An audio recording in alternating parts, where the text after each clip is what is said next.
Let's ask the big questions. Is SAG-AFTRA getting a DLC? Maybe just a small expansion pack? Let's talk about it today.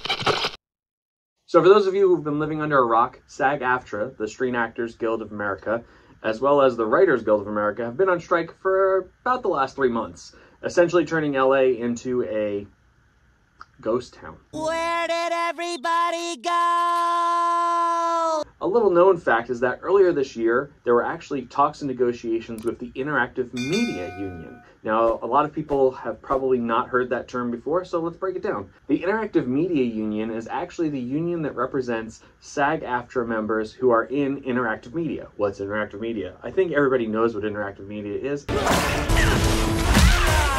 A lot of people don't think that there's actors behind that, but if you look at things like The Last of Us or God of War, you can't help but envision actors in mocap doing stuff. I mean, Andy Serkis is such a great actor, and while I know that he is not attached to that Gollum game, I think all of us can admit that maybe, just maybe, if he was, maybe it would have done better than what it did. After all, it shut down a whole studio. I mean, it was like somebody took that studio and just threw it into the fires of Mount Doom and it was gone. So earlier this year, talks between the union and video game companies. There's like 12 that sit on the board for video game companies, and they include some of the people that, you know, we would expect to be there.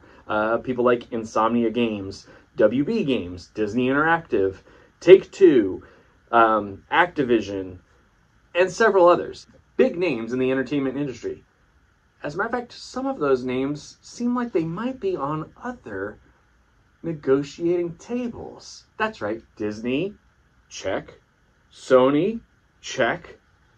Amazon, check-ish.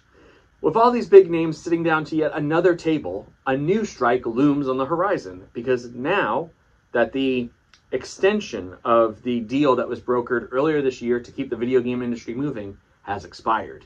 And as of last week, the Screen Actors Guild, or SAG-AFTRA, voted unanimously to allow the Interactive Media Union a chance to vote to strike. Now, voting for a strike does not immediately mean that they go on strike. It just means that now that union is authorized by the rest of the union and supported by them if they choose to go on strike, which means that after the vote takes place, which is due by Monday, so next Monday we're going to know more information. After that vote takes place, it means that the Interactive Media Union can join SAG-AFTRA folks on the picket lines, which means if you're like me and you've been avoiding movie theaters since the start of the strike, maybe you're going to end up avoiding buying new video games for a while too.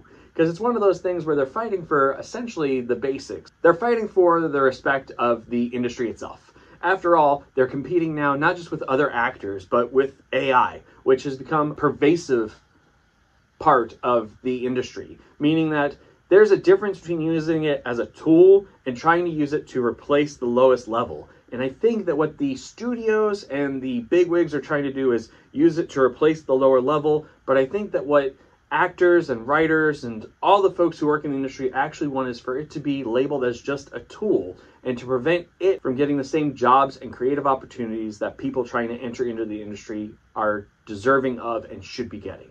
And as countless other online personalities will tell you, it's only going to get better from here. So the things that it could do now, it's going to learn, it's going to grow, it's going to evolve.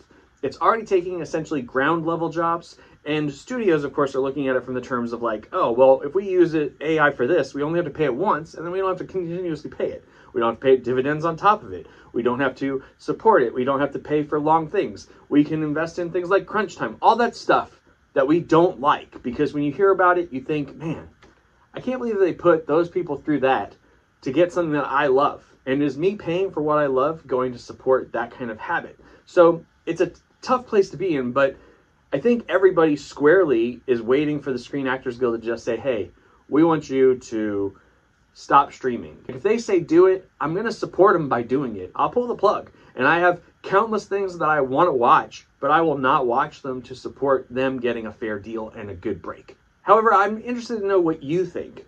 Are you willing to sacrifice buying new games until this whole strike thing's worked out? Tell me how you feel. Let me know in the comments. And while you're down there, hit that like, subscribe, and little bell for notifications. And we'll keep you posted next Monday as soon as we find out whether or not the Interactive Media Union joins the picket lines with SAG-AFTRA and the WGA. There is one glimmer of hope, though. Never give up. because SAG-AFTRA has agreed that they are going to go back to the table starting this week, with studios joining them there. So hopefully, if they can resolve one issue, we can resolve all of them. And it means that we can go back to enjoying the things we like, guilt-free of how much we enjoy it. Have a great one.